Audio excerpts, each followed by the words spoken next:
Noah Carter was only 10 years old, but that evening he walked into the most exclusive financial tower in Chicago as if he carried an entire universe inside his small hands.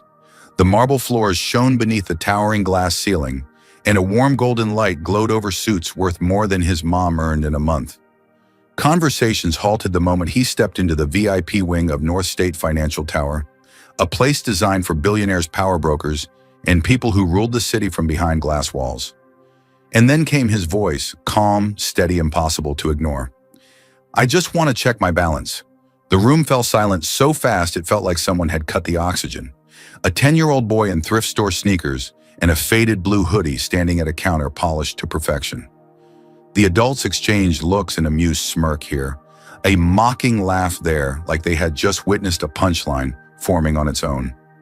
Noah repeated louder this time, his chin tilted up. "Sir, please. I need to check my balance. I brought my ID and password." A ripple traveled through the room, whispers, muffled laughs, someone's champagne glass clinking against crystal as they turned to watch the show. People always turned to watch when they sensed weakness, except Noah didn't waver. Behind the counter, the VIP manager, Mr. Whitaker, froze mid-smile. He stared down at the boy, bewildered, then irritated. "Kid, what balance?" "Which account?" "The savings account my grandfather opened when I was born." Noah answered, sliding forward a transparent folder. "He passed away last week. My mom said the account is under my name now." The word "passed" didn't silence the room, but it pierced it. The laughter softened, but the arrogance remained thick like perfume. The manager folded his arms, smirking. "This floor is for high-profile investors, not piggy banks filled with spare change. Children like you handle your accounts downstairs." Noah inhaled slowly, a deep, grown-up breath that didn't belong to a child. "My grandfather told me to come here, to this exact floor, and I promised him I would." Someone behind Noah chuckled cruelly. A man in a sleek gray suit whispered to his elegant wife, "Probably son of a cleaner. Found a loophole and thinks he's important." More laughter. But Noah didn't flinch. He placed the folder on the counter like it was something sacred. Inside were documents, the account number, a birth certificate, a legal authorization, and a small handwritten note from the only person who never laughed at him, Robert Carter, his grandfather. For a moment, something flickered in the manager's eyes. Annoyance, maybe curiosity, maybe both. "Fine," Mr. Whitaker sighed. "Let's see what we've got. Probably a kid's bonus account." He typed lazily, fully expecting numbers so tiny he could laugh about them later during cocktail hour. But then he froze. His fingers hovered above the keys. His face went pale. He tried typing again once, twice, 3 times. His hand began shaking. Behind Noah, the laughter died instantly. Someone whispered, "What's happening?" Another muttered, "Is something wrong with the system?" Mr. Whitaker swallowed hard. "Kid, who exactly was your grandfather?" Noah lifted his eyes steady and unafraid. "The only person who never laughed at me." The manager's chair screeched backward as he shot to his feet. "I need to confirm something. Please wait here." He rushed into a side room, pulling another employee with him, his tone urgent, shaken nothing like the arrogance he'd displayed minutes earlier. Noah stood still, his hand resting over the folder. His eyes glistened, not from fear, but from memory. "I'm doing what you asked, Grandpa," he whispered softly. "Don't let me do this alone." This time, people heard. A woman approached him hesitantly. "Sweetheart, why did you come alone? Does your mother know you're here?" Noah shook his head. "She doesn't know, but Grandpa said I had to come the moment he was gone." The room exhaled, almost ashamed. He wasn't a boy trying to show off. He was a boy keeping a promise. Minutes passed, heavy, quiet, expectant. Then the manager and the senior superintendent, Mr. Harrison, reappeared. Their expressions had transformed completely, no smugness, no superiority, only disbelief. "Son," Mr. Harrison said quietly, "we need to speak with you privately." Whispers erupted. A kid in a private room. What did the system show? What on earth is in that account? Noah simply nodded. "Okay," but before stepping forward, he asked, "Can my mom come in with me?" The room softened almost collectively. Mr. Whitaker shook his head gently. "Where is she, son? She's working. She couldn't come." And for the first time, a sincere human expression crossed the manager's face. "Then we'll stand with you until she can." Noah's lips trembled, not from fear, but from exhaustion from the weight of a promise a child shouldn't have had to carry alone. He nodded again. "I'm ready." The glass door closed behind them. Inside, the world Noah knew was about to split open. And nobody, not even Noah, had any idea how explosive the truth really was. As Noah followed the bankers into that silent room, he had no idea his entire world was about to change. If you were in his place just 10 years old, would you have been brave enough to walk into that room alone? Inside the private room, the air felt heavier than the marble halls outside. It wasn't the size of the room that made it suffocating, nor the dim lamp glowing over the wooden table. It was the tension, the weight of something unspoken, something enormous. Noah slid into the chair Mr. Harrison pulled out for him. His feet didn't touch the ground.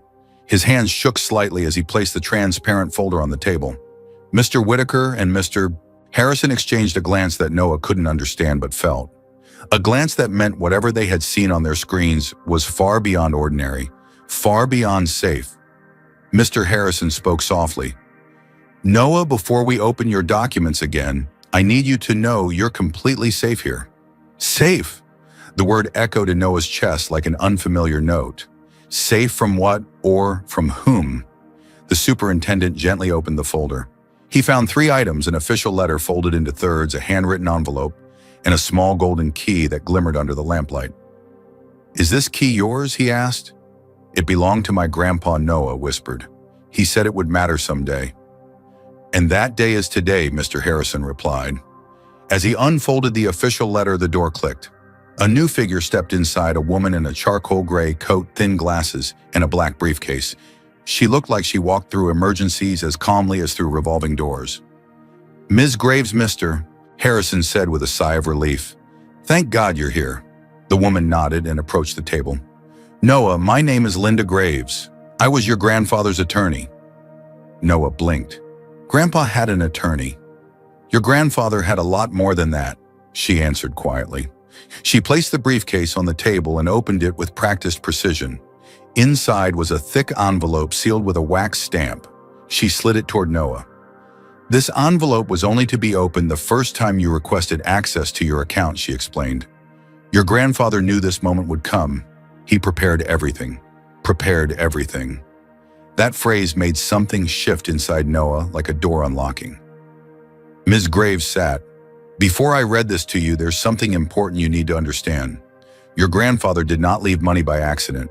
He left instructions, warnings, and a choice. A choice," Noah repeated. Mr. Whitaker swallowed. "Multiple choices, actually." "Ms. Graves exhaled softly. "But first, Noah, I need to ask, do you want to continue without a parent present?" The silence was sharp as glass. Noah took a breath. "I came here because I promised Grandpa. I don't want to stop." Linda nodded. "Then we respect your decision." She broke the wax seal and opened the letter. The room held its breath. "My beloved grandson," she began reading aloud.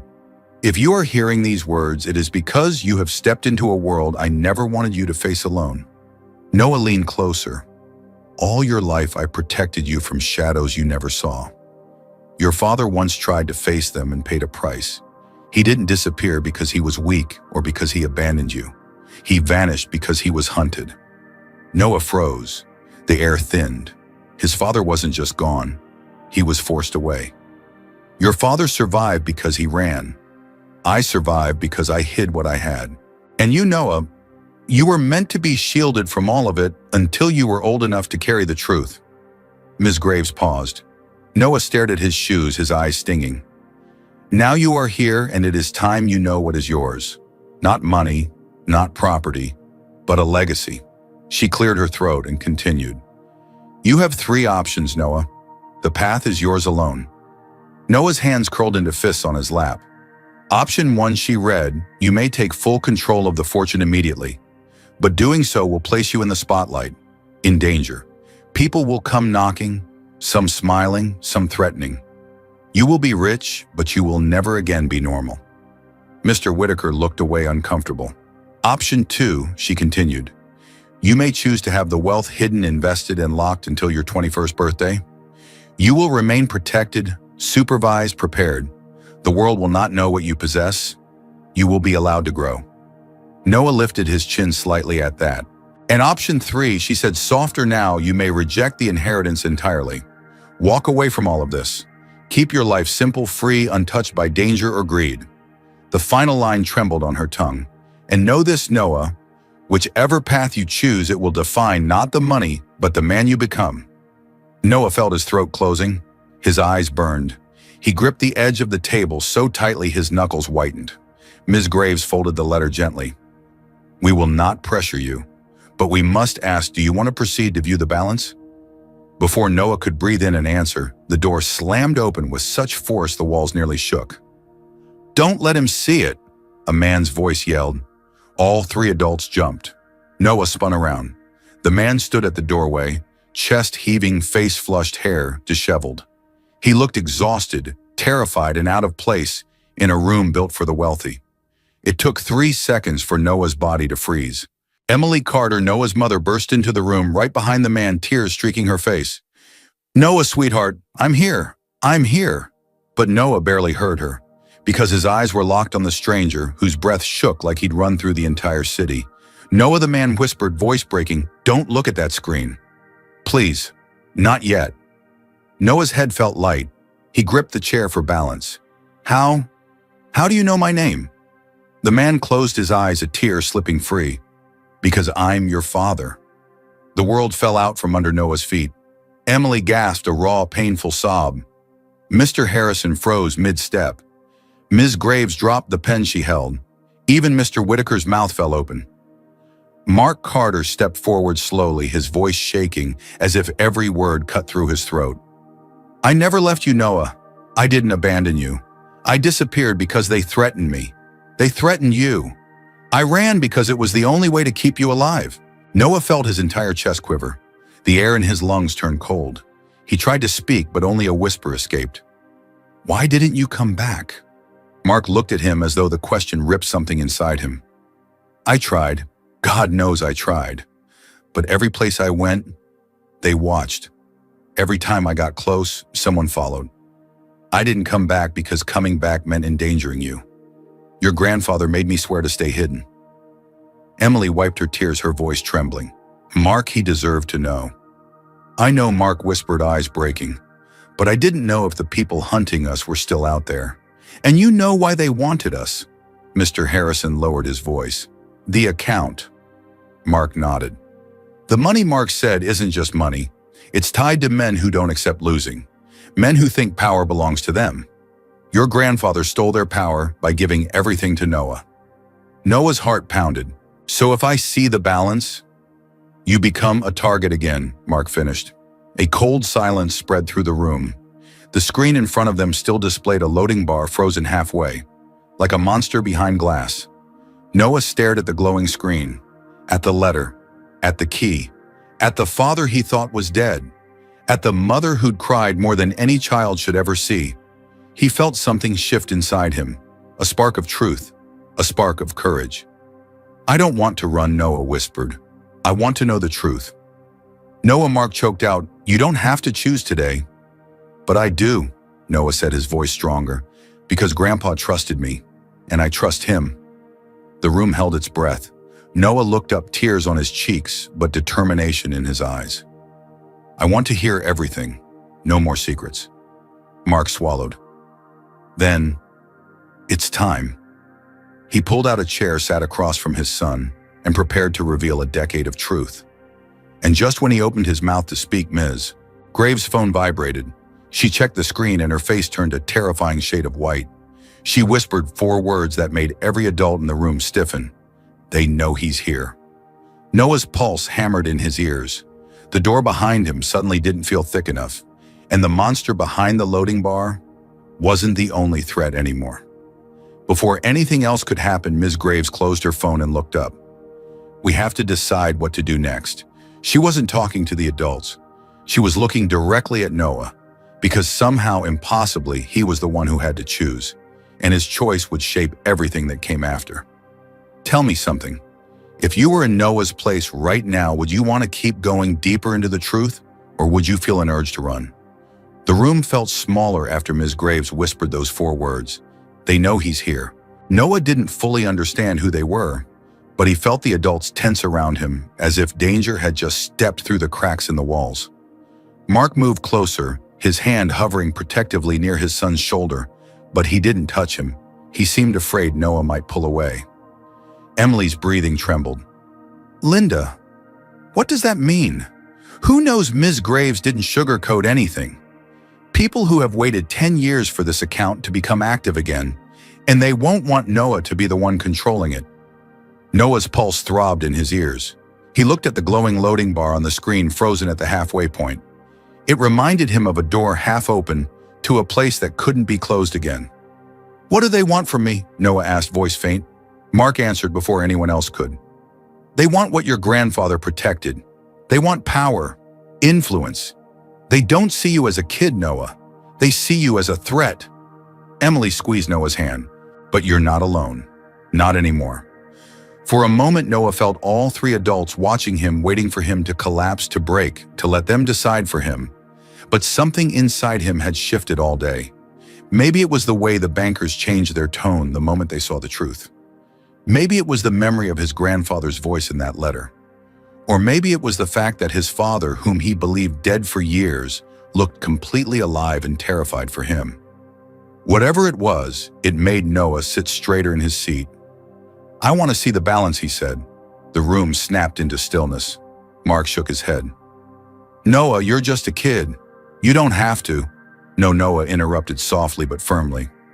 I came because Grandpa told me to, and I'm not walking away without knowing what he was protecting. He looked at each of them, his father's regretful eyes, his mother's teary ones, Ms. Graves' steady gaze. And I'm not afraid anymore. The adults exchanged a look, fear, pride, disbelief, all tangled together. Ms. Graves placed her hand on the keyboard. If Noah wants to see it, we move forward. Mark, Emily. The final decision belongs to him. Mark closed his eyes, exhaling shakily. Then let me stand beside him. Emily nodded. Me too. The room repositioned. The 3 adults stood around the monitor, forming a protective triangle around the small boy in the chair. Noah placed his hand on the mouse. His fingers trembled, but he didn't pull back. Are you ready? Miss Graves asked. Yes. Noah's voice didn't shake. He clicked. The frozen bar moved, slowly at first, then faster.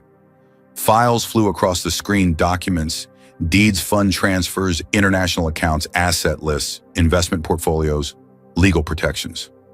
Numbers bigger than anything Noah had ever studied in school flashed by too quickly to process. Then the final screen loaded. Total protected consolidated assets, $482. Sorod, 28. Noah inhaled so sharply it hurt. Emily covered her mouth. Mark staggered back a step, pressing his hand to the wall for balance. Even the banker, Mr. Whitaker, whispered something like a prayer. Nearly $500 million, and it belonged to a 10-year-old boy in thrift store sneakers. No one spoke for several long seconds. The number glowed on the screen like it was alive, breathing, pulsing. It wasn't money, it was an earthquake. Ms. Graves lowered her voice. No wonder they're coming. Mark knelt beside his son. Noah, this changes everything. Everything. Noah swallowed hard, the number burning into his mind. But what surprised him wasn't the big amount. It was the strange calm inside him. Instead of panicking, he remembered his grandfather's words. Money tells a story. Your heart decides how it ends. What do I do now? He asked quietly. Ms. Graves stepped closer. You choose. The options your grandfather gave you are still valid. Noah looked at the adults who had shaped his life. His mother who carried fear alone. His father who hid in shadows for years. The attorney who protected secrets. The bankers who shifted from mockery to respect. But mostly, he thought of the girl in the park he saw earlier. The one with the torn notebook. The one nobody noticed. He straightened. I choose the second option, he said. Emily leaned in. Are you sure, sweetheart? Yes, I want the money protected until I'm 21. I don't want to be famous or chased or used. I want time to grow without looking over my shoulder. Mark bowed his head in relief. Ms. Graves smiled softly. A wise choice. But, Noah said, lifting his chin, I want something else. Everyone looked at him. I want part of the money to be used now. Not for me. For kids who don't have chances. Kids who think they were born to lose? Emily gasped softly. Mark covered his mouth. Mr. Whitaker blinked fast, disbelief softening into admiration. I want to help them, Noah continued. Grandpa always said a heart that helps is worth more than a hand that takes. So, I want to start helping today. Ms. Graves' eyes glistened. And how much would you like to donate? Enough to change many lives, Noah said, but not enough to change mine. Silence fell again, but a different silence. A hopeful one, a proud one. Mr. Harrison put a hand over his heart. When you turn 21, young man, this city is going to know your name for the right reasons. Ms. Graves cleared her throat. I will help you establish a foundation in your grandfather's honor, a legal protected entity. Noah nodded. Call it the Carter Foundation, for kids who deserve tomorrow. Mark hugged his son for the first time in years, a hug that held regret, love, and a second chance. Emily joined them, and for the first time, the three of them stood together as a family not broken pieces. Outside the room, the bank had gone quiet. No laughter, no arrogance. Only respect. When they walked out together, people stepped aside. Mr. Whitaker himself held the door. Noah didn't feel like a millionaire. He felt like someone who had finally learned who he was supposed to be. That night, as the family stepped into the cool Chicago air, Noah whispered to the sky, I did it, Grandpa. I'll make you proud. And somewhere inside him, he felt as if Robert Carter whispered back, You already have. As they walked to their car, Noah took his mother's hand.